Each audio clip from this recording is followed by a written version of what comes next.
What's going on, guys? Buster6 here, back to your video, and today I'm here to give you guys my top 10 best world title matches in WrestleMania history. Now, I do want to preface that this is the overall best matches, at least in my personal opinion. This isn't my favorite. This is just what I think is the best world title matches in WrestleMania history. Because 40 years of Mania is just around the corner here, folks. It is so hard to believe it's been 40 years since the first WrestleMania. And yeah, we've had a lot of good world title matches. We've had a lot of bad ones. I did the worst world title matches about a couple weeks ago, and I was actually planning to do these yesterday, but I unfortunately just felt sicker than a dog and ultimately didn't get to it. But thankfully, I'm here to give you guys this video, and I actually, since it is spring break at my work, I got off early, so yay for me. And if you notice, I'm a little red right here. I also got sunburned. Yay for me. But anyways, yeah, not going to waste any time with this. Let's get into this list. But before I actually get into that, I do want to give some honorable mentions really quick here. Daniel Bryan versus Sheamus for WrestleMania 28. I did put this on the worst list because as a match itself, it only lasted 18 seconds. But Mania is mostly remembered for the moments and not the matches themselves. And I'll get to one of those here on the list. But this ultimately did start the Yes movement. This was a blessing and a curse because I felt like this did more good than bad because this ultimately did get Daniel Bryan more over than he already was. So they had a better match at Extreme Rules, but this did start the Yes movement, which would lead into Mania 30 that I will probably talk about when we get to the list. Next up, I have Goldberg versus Brock Lesnar, WrestleMania 33. Yeah, the match really shouldn't have been for the Universal title. It really should have been Jericho and Owens. But we got a really damn good match between these two guys. 5 minutes, get in, get out. Two big bulls colliding in a big car crash-like style. Far superior than their match at Mania 13 years prior, which, oh boy. And Brock ultimately got his revenge after getting humiliated by Goldberg twice, actually getting eliminated by Bill in the Rumble and only losing to him in about 90 seconds. So there you have it. There, really damn good match between these two guys. Next up is a pretty divisive and kind of a controversial pick right here. Bret Hart versus Shawn Michaels from WrestleMania 12 in the Iron Man match. Yeah, this one is actually not on my top 10 list. I was thinking about putting it on the list, but ultimately I decided to leave it off because the match is both good and also weak. I do acknowledge the fact that it does get a little bit long in the tooth. Granted, it's a 1 hour Iron Man match, and it does kind of drag on at some points in the match, but it also showcases that Shawn and Bret can get the best out of each other when it comes to a big moment like this. And this was just a very, very, very good match from start to finish. It's not a match I'm going to watch every time I go to I want to watch a WrestleMania Classic, but it is a match I do recognize and I do respect the fact that these guys did go out there and put on a really, really, really damn good main event. Speaking of Shawn Michaels versus Stone Cold Steve Austin from WrestleMania 14. I did want to put this on the list, but I ultimately left off of it because rewatching this match again, you could tell that both men were in pain. Austin more so because of the neck injury he suffered from Owen Hart back in the summer of '97, and Shawn having a back injury, quote unquote, from the casket match against Undertaker at Royal Rumble. So if you want to watch where both men were fully healthy, watch their King of the Ring match from '97. That match is so damn good. This match, while it is a really damn good match, especially with Mike Tyson being involved, it would have been better if both men were healthy. But this night is where the Austin era begun, and not much more I really need to say about that. And again, the Shawn Michaels trilogy will end here with John Cena versus Shawn Michaels from WrestleMania 23. I have the other world title match on my list, spoiler alert, but this is another damn good match. This was originally supposed to be Cena versus Triple H, but thankfully we didn't get that match because I was not a fan of their first one from the year prior. Shawn, at this point, was putting on some of the best matches of his entire career. Arguably, probably one of the best comeback runs of all time. And Shawn proving why he is the show stealer. And Him and Cena put on a really damn good match. They would have an even better match on Raw in London that lasted about an hour. The infamous Raw match in London, which is probably the best Raw match in Monday Night Raw history. So, yeah, really damn good stuff right there. And then my second to last honorable mention, Brock Lesnar versus Kurt Angle, WrestleMania 19. Now, I do want to preface this that while this match is really damn good, it is kind of a shame that Angle did go into this match hurt. And the finish to this match, unfortunately, is what is mostly remembered for. Unfortunately, but the match itself was really damn good. I do prefer their SummerSlam match where Brock was the heel and Angle was the face. And they had an even better Iron Man match, the SmackDown afterwards, which is arguably the best Iron Man match in WWE history and arguably in wrestling history. But these two put on a really damn good match. Yeah, it is mostly remembered for Brock botching the shooting star press, thankfully only getting a concussion. And it did end anticlimactically, but we still got a good match between them two. Nevertheless, and finally, my last honorable mention, Ted DiBiase versus Randy Savage for WrestleMania 4. While the match itself was really good, it's not a classic per se. I mainly put this on the list for the story that they told in this match, where DiBiase and Savage, mainly Savage had to go through the gauntlet, while DiBiase, on the other hand, was mainly getting lucky by having himself go through a bye, and with Andre the Giant eliminating Hulk Hogan in the outset of things. So, yeah, really damn good stuff. And again, while the match was a really good match, it's not a masterpiece by any stretch of the imagination. It told a really good story, with Savage ultimately getting the win here. And ultimately, we get the formation of the Mega Powers. And some people bitch complain that Hogan interfered. Okay, but it was fair enough for when the heels were cheating all the time with Andre interfering on Savage.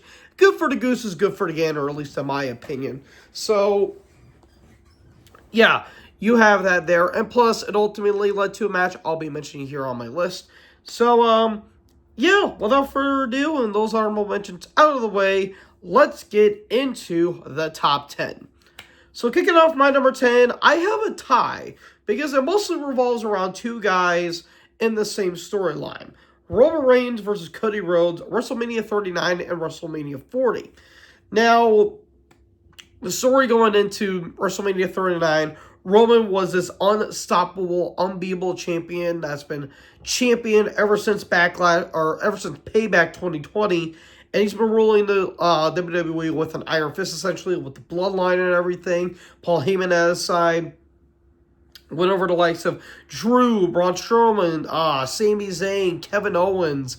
You know, everyone that laid waste into him. John Cena, of course. And Brock on a few occasions. But you also have Cody, who just got done from having his injury, suffering that torn pec, and still having a Hell in a Cell match with Seth, and all that good stuff. Cody comes back, wins the Rumble, and you would think this would be the end of Roman's reign. The match we had was very, very, very good. Very damn good stuff throughout. And it looks like Cody's going to get the victory, finish this story that his father never did, and win the WWE Championship. And then Solo Sikoa showed up, spike to the neck, and Roman wins 1, 2, 3. And one of the most hilarious finishes I've seen to a Mania, because of just how the crowd died that day. I thought it was funny personally. But that will lead into Mania 40, where they rebuild Cody. Cody goes back-to-back winning the Rumble. But this time, a final boss showed up, The Rock. The Rock tried to politic his way into getting into the match, having that final Mania match with Roman Reigns. But Cody was like, no. I'm having my match with Roman. I won the Rumble. I get to be in this match here, which ultimately led to the tag team main event between Rock and Roman against Cody and Seth. And whoever wins gets to have the stipulation of their choosing. Rock pins Cody, tribal combat match. It is essentially an Avengers Endgame style with Jimmy and Jay going at it, Solo and Cena going at it. Another square between Cena and Rock. The Undertaker showing up out of nowhere, which was ultimately supposed to be Stone Cold Steve Austin, but they couldn't reach an agreement that day. And all this fun stuff. And then even Seth coming down in Shield gear on literally one fucking leg after losing the World Heavyweight title earlier that night to Drew McIntyre. And, you know, he comes in and ultimately Roman decides to choose. Should I attack the man that, should I hit the man that I'm defending my title against and finally put an end to him? Or should I go after the guy that stabbed me in the back all those years ago? Roman ultimately chose. He chose revenge, and it ultimately got the better of him. And in the end, Cody finally finishes his story. It wins the Universal Championship to a massive ovation. And, yeah, really damn good stuff right here between these two guys. It is my number 10. It's damn good stuff. Not much more needs to be said. Coming at my number 9, Undertaker versus Batista, WrestleMania 23. Out of all the Undertaker and Batista matches these two have had, their first one, I think, is still their best one.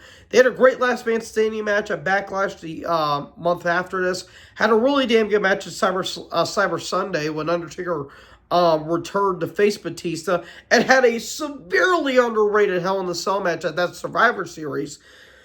But to me, I felt like this match was the better match because this ultimately did have a big conclusive finish. And plus, it was at the biggest stage of them all.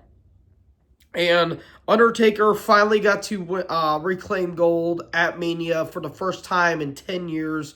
Or, wait, was it 10 years? Let me see. Yeah, 10 years. That's right.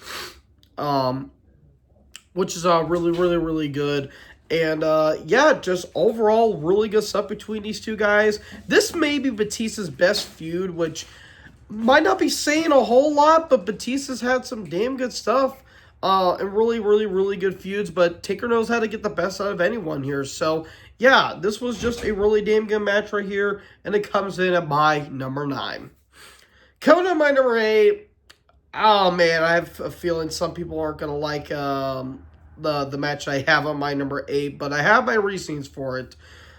Hulk Hogan versus Andre the Giant for Mania 3. Now, before anyone says anything, if we're talking about box office and in terms of business and how this drew, this would probably be number 1. In terms of match quality, it's not that good of a match. It's actually pretty bad because Hogan is limited, and if he works with the right guys, he can get a good match. And Andre at this point, he was starting to put the weight on. You know, the miles have really took a toll on him. His back was really starting to give out on him, and Andre at that point was really starting to be a little more immobile. Like his decline in health was actually really, really, really sad because Andre, before this point, was one of the most mobile big guys you will ever see in the business. Kind of like how Yokozuna was before he really started putting on the pounds, in a way. But, yeah, this was a big deal. And the story going into it was so damn good between these two guys where, you know, a 15-year-long friendship went down the toilet because the jealousy that Andre had for Hogan, where Hogan never gave Andre a world title match, and Bobby the Brain Heenan being the ear and trying to brainwash, essentially, Andre into turning on Hogan. And that Piper's Pit segment is one of my favorite segments of all time because of the emotion and the drama going into it. And Andre's saying, I am tired of you not giving me a title. I'm challenging you to a title match at WrestleMania. Ripping Hogan's necklace off. Oh, such good stuff. Such good stuff. And while, again, the match is not that good of a match, that moment where Andre and Hogan are standing in the ring together and all the flash bulbs going off in the background and the words of the immortal Gorilla Monsoon saying the irresistible force meeting the immovable object, it's like a time stood still with that. And it's just some damn good stuff throughout. And it all led up to Hogan eventually slamming Andre, which has happened before in the past, but not at Andre's weight and on not this grain of a scale. But this is just some damn good stuff. As the dog likes to interfere, there you go, sissy. And, yeah, you know, the slam heard around the world, big leg drop, 1, 2, 3, Hogan wins low, Hogan must pose, all that's good snafu. And in the end, you know, it's, again, not that great of a match, but again, the moments are more memorable than the matches, and my God, if this wasn't a moment, and this comes in at my number 8. Speaking of moments, my number 7, Daniel Bryan versus Batista versus Randy Orton from Mania 30. Shout out to my good buddy Levi. He was there. He was there.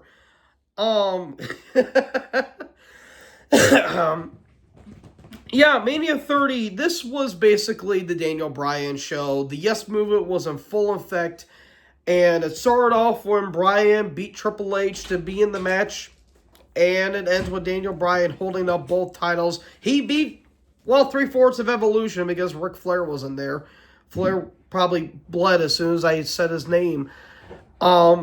But this was mainly about Daniel Bryan. And while Batista and Orton, when they were commingling, the crowd didn't give a shit about that. This was all about Daniel Bryan. And Jesus, that spot where the Batista bomb into the RKO and Orton's back landed right on that TV monitor. Ugh, no. There's a reason why Orton had back problems afterwards. But the spot where Bryan refused to, let the doctors get rid of him, and he was attacking everyone in sight, and especially that moment where Bryan hit the running knee, and Batista threw him out of the ring, and he had that big shitty grin on his face, and then Orton kicked out. One of my favorite Mania moments because of just that big stupid grin Dave had on his face. And then Daniel Bryan tapping out Batista, the Miracle Kid and all that stuff, a Miracle on Bourbon Street. And then the moment where Bryan endorsed with Conor the Crusher.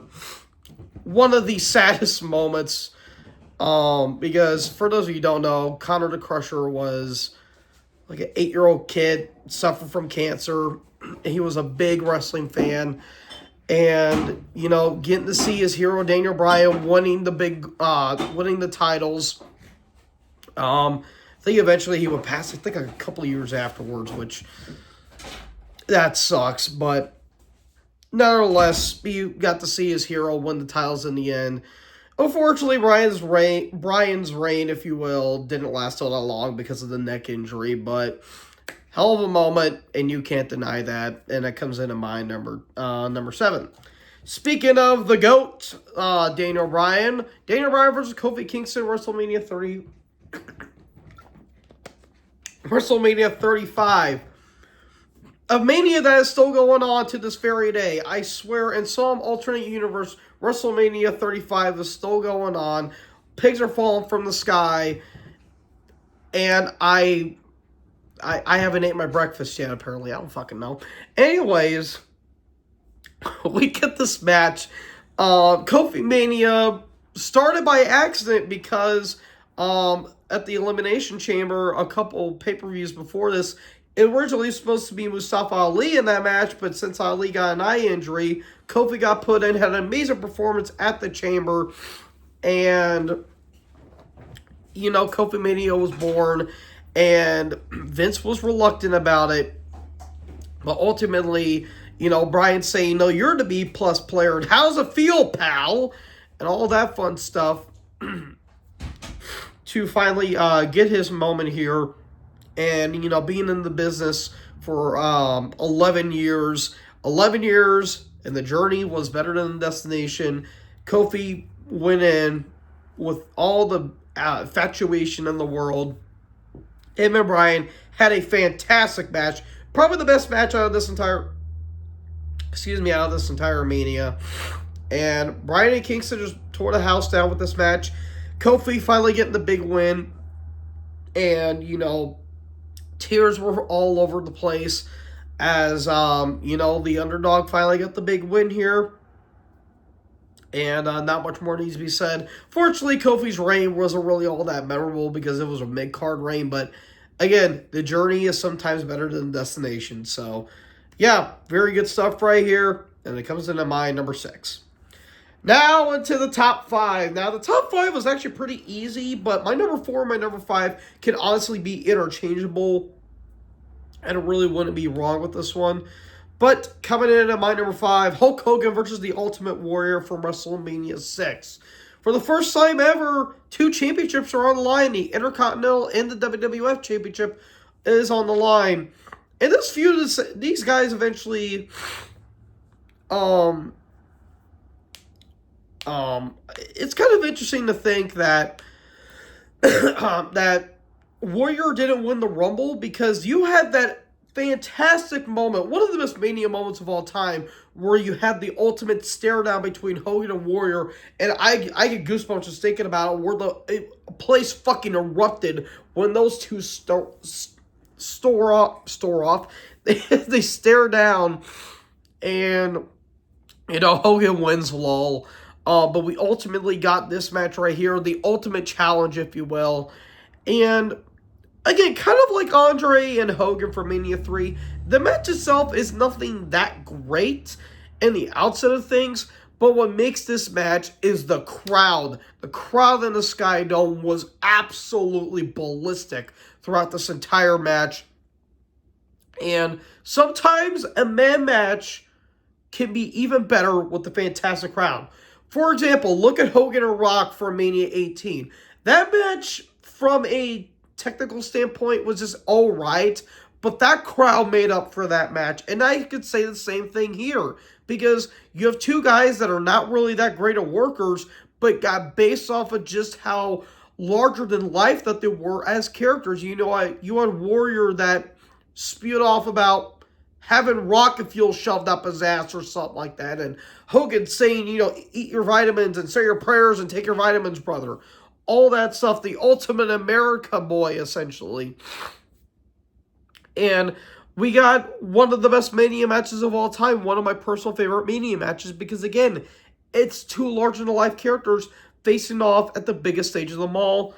And with Warrior getting the pin, which was a big shock at the time, because Warrior was getting big in popularity at that time with this rapid maniac guy that would just have this big ball of nuclear energy, get in, get out, and just leave. It was amazing.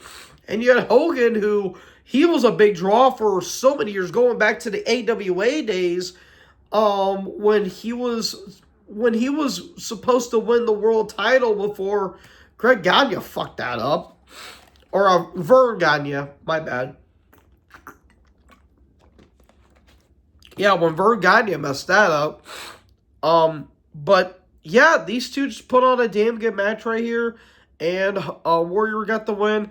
Ultimately, though, didn't have the greatest reign, which is why Hogan ultimately won the title after Warrior dropped it to Slaughter and then dropped it to Hogan again. So, yeah, while the match itself was if you look at it from a vacuum, it's an okay match at best, but that crowd made up for it big time. And it comes into my number 5. Coming in at my number 4, Hulk Hogan versus Randy Savage, WrestleMania 5. Mega Powers Explode! A feud that's been going on for 18 months, if you think about it. Because these 2 have been feuding since 85. Ever since Savage started becoming a household name and Hogan was the champion, Hogan and Savage have been feuding since 85. But their big blow-off right here at Mania 5 was such a damn good culmination of this feud right here. And, it's just, wait, was it 85 or 87? I think it was around that time, too. I can't be wrong, but feel free to correct me in the comment section below, but... But yeah, these 2 just put on a fantastic match. By far the best match these 2 ever had. And, just damn good stuff throughout. And I guess the one complaint I have with this match is that I wish Savage could retain the title and then have Hogan win the title um, at SummerSlam, let's say, because Hogan held the title before the screw job on Saturday Night's Main Event. He held the title for 3 years, and then he will hold it for another year after this. So, I guess it's just nitpicking on my part, but obviously the story going into the match is just so damn good with, the jealousy of, Savage. I see those lusts in your eyes for Elizabeth and all that stuff. Oh, such an iconic line. So, yeah, great stuff between these two guys right here. Hogan wins, lol, but it was a damn good match. Nothing more, nothing less. Coming to my number 3, Ric Flair versus Randy Savage, Mania 8. Man, Savage is really good at these Mania matches, I would say. Yeah, this is great stuff right here. Kind of a rushed build because the actual main event for this match was supposed to be Hogan versus Flair, but they kept running out house shows, did not draw worth like shit, and ultimately Hogan ended up working with Sid, and Savage ended up working with Flair. We get a fucking incredible match right here. I might go as far to say their best match because their matches in WCW, at least in 95, were outstanding as well, especially their Great American Bash match. But I would say this is their best match together. And, the story going into the match where Liz and Flair had an affair for Flair, if you will, before Savage and Liz became a thing. And that Flair had pictures of Liz and all that stuff. Again, feel was a little bit rushed, but they made it up for this match. And again, we get an incredible match right here. And just some damn good stuff right there. And that moment where Liz smacked the shit out of Flair and Savage got the pin, that crowd went ape shit. Yeah, I'm at a loss for words, apparently. Yeah, that was just damn good stuff right there. Now, Savage did kind of have an alright title, did have an alright reign before ultimately dropping it back to Flair at a house show. But still, this was still a damn good match between these two. One of the best Mania matches of all time, in my opinion. And it comes in at my number 3. Oh boy, number 2. Well, you knew this match was going to be on the list one way or the other. Triple H versus Shawn Michaels versus Chris Benoit, WrestleMania 20. Yeah, I know. This, awkward. I cannot deny this match being an all-time classic. I've stated before and I'll say it again. Chris Benoit will forever remain one of my favorite wrestlers of all time. I do not condone the actions that he did to Nancy and Daniel. Benoit will forever be burned in hell for that. Even though that could have been easily avoided had for circumstances that I'm not going to get into. But Benoit is a competitor. One of the greatest of all time. Is Hall of Fame worthy. But he will never go into the Hall of Fame because of what he did. End of story right there. As for this match, one of the greatest Mania matches of all time. One of the best main events of all time, in my personal opinion. This is top 3, if you're asking me personally, because everyone had the right to be in this match. Triple H, reigning champion. Benoit won the Rumble. And Shawn had to cling to the title as well because him and Hunter, every time they had a match, especially the last 2 matches they had together, were all ended in draws. Their final match on the Raw of 03 ended in a double pin. Last man standing match ended in a draw. And we get into this match here. Again, one of the best Mania matches of all time because of the way that these guys, because of their styles, where Benoit was the technical submission and Shawn was, Shawn with the never say die attitude, and Triple H being the chicken shit heel and getting away with every opportunity he can get. all culminated for one of the best Mania matches of all time.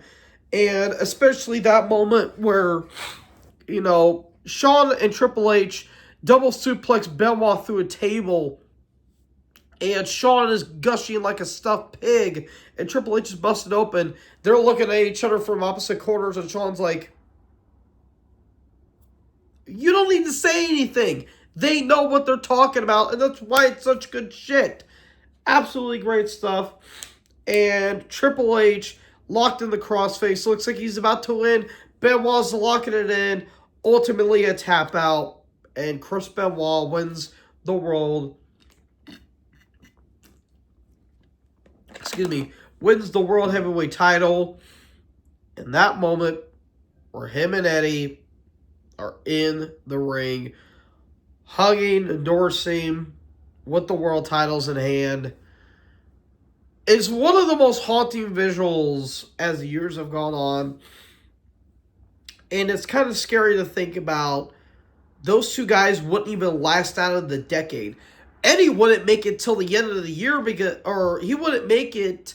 He would pass about a year and a half after this because he would pass at the end of 2005.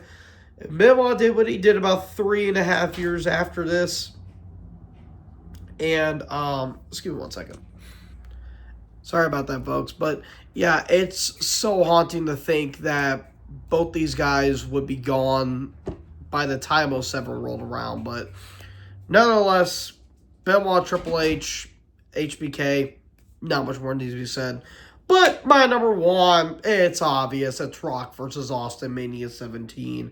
What else do I need to say about this match? It's one of the greatest, if not the greatest WrestleMania match of all time.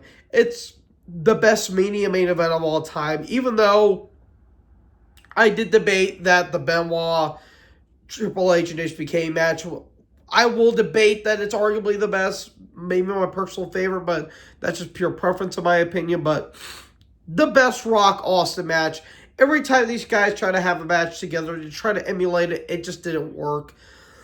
Because on such a grand scale and such on a big stage like this, big fight feel, massive crowd energy, and just great shit all around. And again, Austin was the guy. He was the man going into this. You know, coming back from the neck injury and coming out who ran him over. And, you know, winning the Rumble and saying, I will do anything I can to win the title back. And leading up to this match, and it's a fucking classic for all the good reasons. The only thing, and you guys know where I'm going with this, I would change is the finish. Because that's the only thing that really kind of dampers this match a little bit is the ending where Austin turned heel and everything. Yes, it gave us an iconic moment, but it ultimately did more bad than good because of what happened afterwards. Because Austin, after this, was having a filler feud with Scott Hall and the NWO afterwards. And, of course, the Alliance, which further tanked Austin's reputation. And then Austin got burned out, took his ball and went home. Did what he did with Deborah, so on and so forth. So, yeah, that's ultimately what happened. But if I were to change it, just a quick rebooking, if I were to change the finish to Austin and Rock, what I would have done personally is you have Vince come down, like, about near the end of the match with the cooler in his hand, sits at ringside on a chair. Austin wins clean with the stunner. And Vince gets up, opens up the cooler, gets out two beers, opens up a can, puts it near where Austin is at. Vince drinks his, walks onto the back. He basically saying, you know what? I'm putting our differences aside. You're the fucking man now, Steve. There you go. You can do that. But ultimately, we didn't get that. But nonetheless, Rock and Austin, one of the greatest Mania matches of all time. And it comes in at my number one for the best world title match in WrestleMania history. So, folks, that does it for this list here. I do apologize if I do sound like shit because Again, been battling the sinuses and the allergies because, yeah, rough time around here. So, yeah, hope you guys enjoyed this video. What is your favorite world title match at Mania? Let me know in the comment section below. Make sure you guys leave a like, leave a comment, tap that big red subscribe button, and tap the bell so when I upload, you guys will be notified. Thank you guys so much for watching this video. Most importantly, join the herd. Till I guys next video. Peace out.